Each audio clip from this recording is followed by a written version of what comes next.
For nearly 40 years it was a silent, frozen giant, stuck fast to the ocean floor. Known as A23A, it was the world's largest iceberg, a colossal slab of ice that broke away from Antarctica's Filchner-Ronne ice shelf way back in 1986. Imagine a piece of ice more than 50 times the size of New York City, just sitting there, patiently waiting.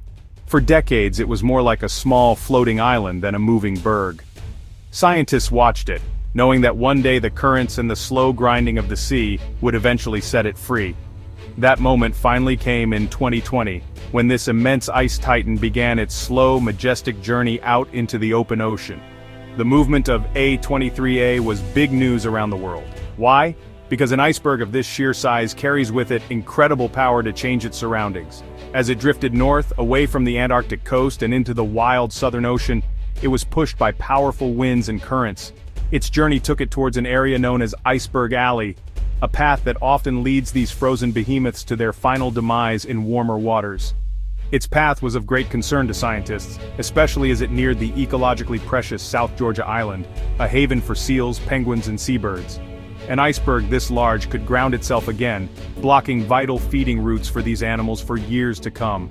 As we watch today, in September of 2025, the epic story of A23A is reaching its final chapter. The journey through warmer waters has taken its toll. The once mighty iceberg, which started its voyage at around 4,000 square kilometers, has been breaking apart. It has fractured into smaller yet still enormous pieces. What was once a single unified mass is now a scattered fleet of ice, melting and releasing vast quantities of cold, fresh water into the salt sea. This process is a natural life cycle for an iceberg, but it is also a powerful reminder of the constant dynamic changes happening in our planet's polar regions, a process accelerated by a warming climate. The end of A23A's reign as the world's largest iceberg marks a symbolic moment. It passes the title to another, D15A, but its journey has given us a spectacular show of nature's scale and power. The melting of this single iceberg introduces nutrients trapped in the ice into the ocean, which can fuel blooms of tiny plankton, the very base of the marine food web. So, even in its disintegration, the iceberg gives life. Its story is a grand drama of creation and decay, a perfect illustration of the powerful and often hidden forces that shape our world, starting from the vast frozen landscapes of the Antarctic continent. Antarctica is a place of superlatives, and its sheer size is difficult to comprehend. It is the fifth largest continent on our planet, a landmass that is almost 1.5 times bigger than the entire United States. But what truly sets it apart is the ice. An immense continental ice sheet covers nearly 98% of Antarctica, burying entire mountain ranges and vast plains beneath a frozen blanket. In some places, this ice is astonishingly thick, reaching depths of over 4 kilometers or about 2.5 miles. It is a world sculpted not from rock and soil, but from millennia of accumulated, compressed snow that has slowly turned to solid ice. This colossal ice sheet holds an almost unbelievable amount of the world's water. Scientists estimate that about 90% of all the ice on Earth is found here, locked away in this frozen southern continent. Even more staggering is the fact that this ice represents about 70% of all the fresh water on our planet. Every river, every lake, and all the groundwater across the rest of the world combined amounts to less than half of the fresh water stored in Antarctica's ice. It is, in essence, the planet's greatest freshwater reservoir, preserved in a deep freeze at the bottom of the world, influencing weather patterns and ocean currents far beyond its shores. To put the volume of this ice into perspective, consider its weight.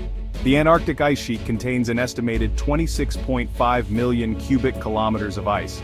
If you could somehow weigh this unimaginable mass, it would tip the scales at around 24.6 million gigatons. This weight is so immense that it actually presses down on the Earth's crust, depressing the land beneath it. In some areas, the bedrock of Antarctica has been pushed down more than half a mile below sea level by the sheer burden of the ice above. This demonstrates the immense geological force that this frozen water exerts on the very structure of our planet. The ice is not static, it is a slow-motion river. Under its own colossal weight, the ice flows outwards from the center of the continent towards the sea. This movement forms vast ice streams and glaciers that pour into the ocean, creating enormous floating ice shelves. These shelves act like dams, holding back the continental ice. It is from the edges of these shelves that great icebergs like A23A break off in a process called calving. Understanding the delicate balance of how much snow falls, how much ice flows, and how much melts is absolutely critical to understanding the future of our planet's climate and coastlines. The vast quantity of ice locked away in Antarctica acts as a global insurance policy against catastrophic sea level rise. But what would happen if that policy were to be cashed in? What if, due to a rapidly warming planet, all of Antarctica's ice were to melt? The consequences would be nothing short of world-altering. Scientists have calculated that the complete melting of the Antarctic ice sheet would cause the global average sea level to rise by a staggering 60 meters, or about 200 feet. This is not a small change, it is a transformation of the world map as we know it, reshaping every coastline on every continent. A rise of this magnitude would redraw the boundaries between land and sea. Many of the world's most famous and populated coastal cities would be completely submerged. London, New York, Shanghai, Mumbai, and Sydney would disappear beneath the waves, becoming modern-day versions of the lost city of Atlantis. Entire countries, particularly those that are low-lying, would be wiped off the map. The Netherlands, famous for its centuries-long battle with the sea, would be almost entirely underwater. Island nations like the Maldives and Tuvalu would vanish completely, displacing their entire populations and erasing their cultures from the face of the earth. The impact would extend far beyond the coastlines.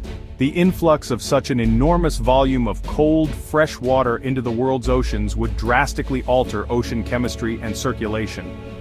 Major ocean currents, such as the Gulf Stream, which helps to regulate the climate of Western Europe, could be slowed or even stopped.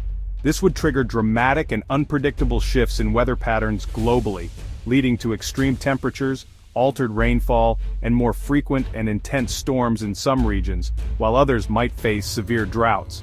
The delicate balance that makes life on Earth possible would be fundamentally disrupted. Of course, the complete melting of Antarctica is not something that would happen overnight. It would likely take thousands of years, even in a worst-case warming scenario. However, we are already witnessing accelerated melting in certain parts of the continent, particularly in West Antarctica. Even a partial melt, contributing just a few meters of sea level rise over the next century or two, would be devastating for the hundreds of millions of people living in coastal communities. The fate of Antarctica's ice is therefore not a remote scientific curiosity. It is one of the most critical questions for the future of human civilization. It may seem like a contradiction, but Antarctica, a continent covered in more ice than anywhere else on Earth, is officially classified as a desert. In fact, it is the largest and driest desert in the world. This is because the term desert is not defined by heat but by a lack of precipitation, rain, snow, or any other form of moisture falling from the sky. And in this regard, Antarctica is exceptionally dry. The air is so cold that it can hold very little moisture. As a result, the average annual precipitation across the entire continent is incredibly low, making it drier than the Sahara. When we think of a desert, we often picture scorching sun and endless sand dunes. But Antarctica's polar desert is a landscape of wind-scoured ice and rock. At the South Pole itself, the annual snowfall is equivalent to only about 10 millimeters, which is less than half an inch, of rain. The snow that does fall rarely melts. Instead, it builds up over centuries and millennia, slowly compressing under its own weight to form the colossal ice sheet. The extreme cold effectively locks away any moisture that does arrive, preventing it from cycling through the environment as it does in more temperate parts of the world. Perhaps the most extreme example of Antarctica's dryness can be found in a series of valleys known as the McMurdo Dry Valleys. These are some of the most otherworldly places on our planet. Here, powerful dry winds known as katabatic winds howl down from the polar plateau at speeds of up to 320 kilometers per hour. These winds heat up as they descend and evaporate any and all moisture in their path. The result is a vast, ice-free region of barren rock and gravel. Scientists believe that some parts of these valleys have not seen a single drop of rain or a snowflake for an estimated 2 million years, making them the driest places on Earth.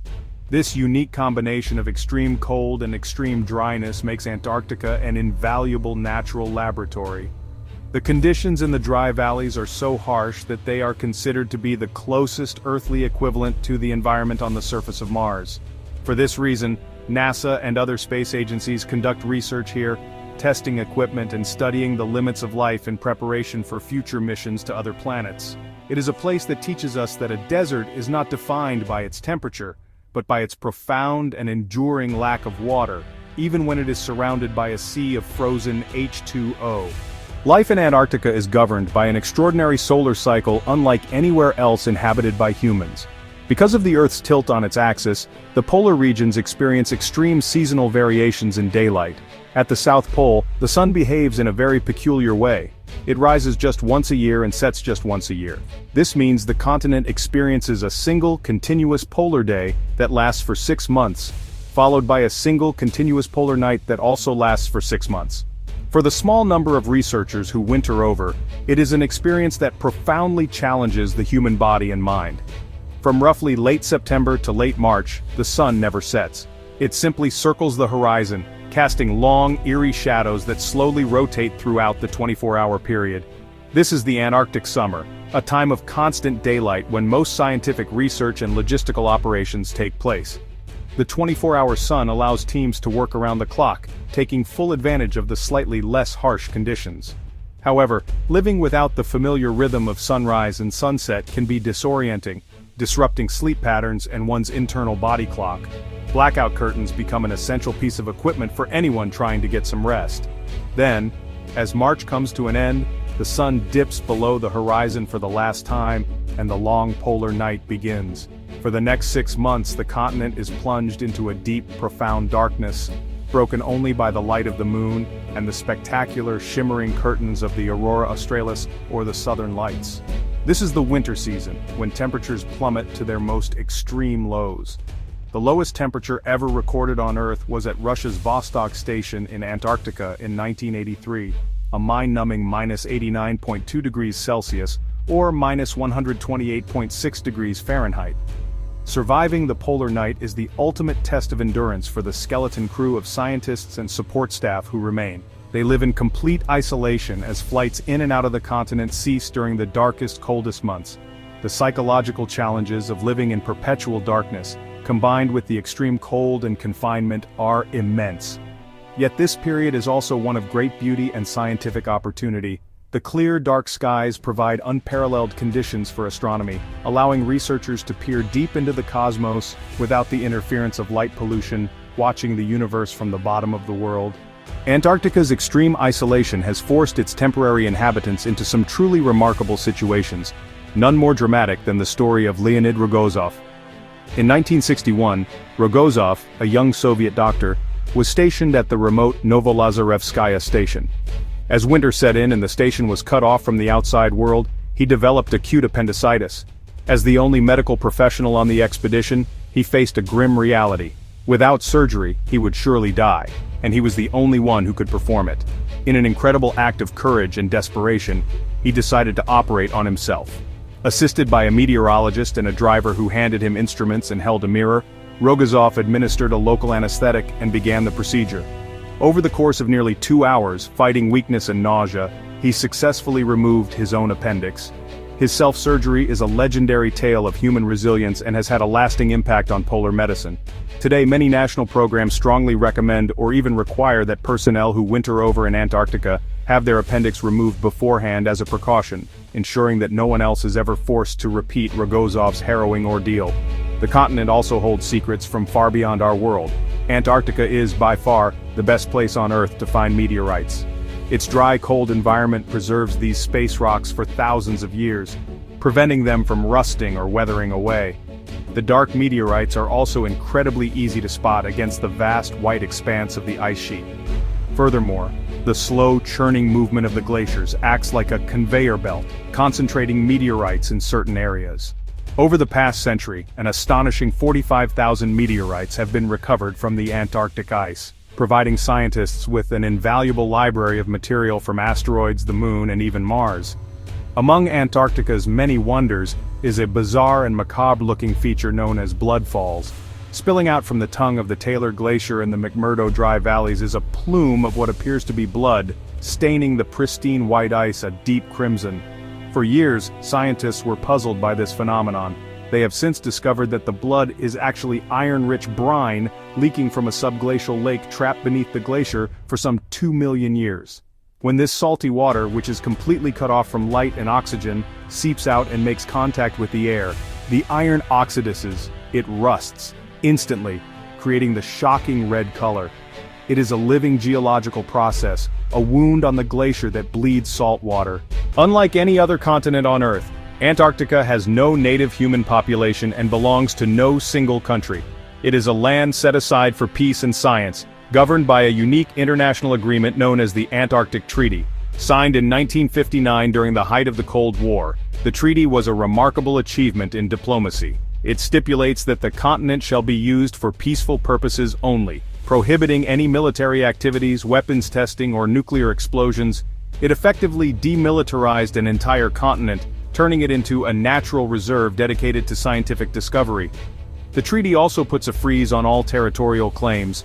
While several countries, including the United Kingdom, Argentina, Chile, and Australia, had made historical claims to parts of the continent, the treaty does not recognize, dispute, or establish any of them.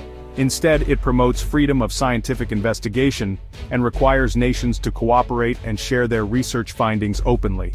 This has fostered an incredible spirit of international collaboration among the dozens of research stations operated by various countries. Scientists from all over the world work together to study everything from climate change to marine biology and astrophysics. Because it is not a country, Antarctica has no permanent residents. The population fluctuates throughout the year, from around 5,000 people in the busy summer research season to about 1,000 hardy souls who winter over during the long, dark polar night. These individuals are not citizens. They are scientists, engineers, pilots, cooks, and support staff who are there to facilitate the mission of research. Despite this, the continent has some of the trappings of a state. It has its own internet country code, .AQ, its own international telephone dialing code, +672, and an unofficial flag, all symbols of its unique status as a global commons. Living and working in this extreme environment is governed by strict rules designed to protect both the people and the pristine wilderness. The Antarctic Treaty System has since been expanded with further agreements, including the Protocol on Environmental Protection.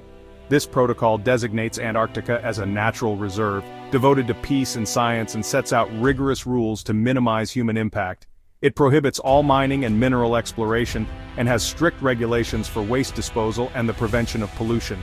This legal framework makes Antarctica a powerful symbol of how humanity can choose to set aside a part of our world for cooperation, preservation, and the shared pursuit of knowledge.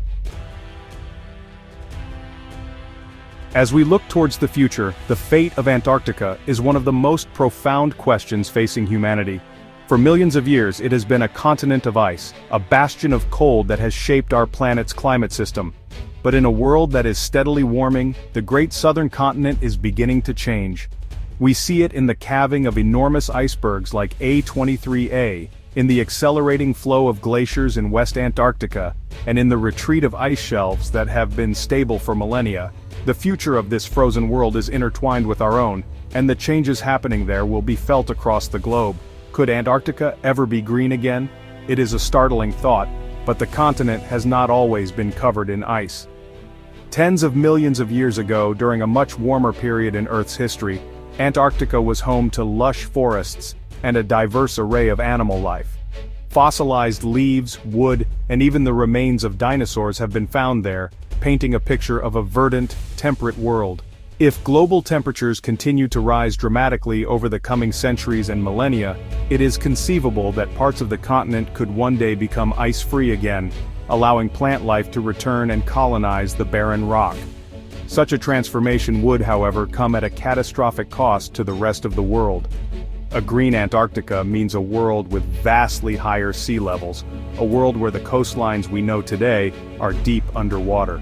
Furthermore, the thawing of the continent could release vast amounts of greenhouse gases like methane and carbon dioxide that are currently trapped in the permafrost and beneath the ice, potentially creating a feedback loop that accelerates warming even further. The unique ecosystems that have adapted to the extreme cold, both on land and in the surrounding Southern Ocean, would be lost forever. For now, Antarctica remains a place of mystery and profound beauty, a continent that holds the secrets of our planet's past and critical clues to its future. The recent discovery in January 2025 of a thriving, hidden ecosystem on the seafloor, revealed by the calving of another iceberg, is a perfect example of how much we still have to learn. Every new expedition brings new knowledge and new wonders. The challenge for our generation and for those to come is to understand the changes that are happening, to protect this fragile wilderness, and to make the wise decisions that will determine the future of this magnificent frozen continent at the bottom of the world.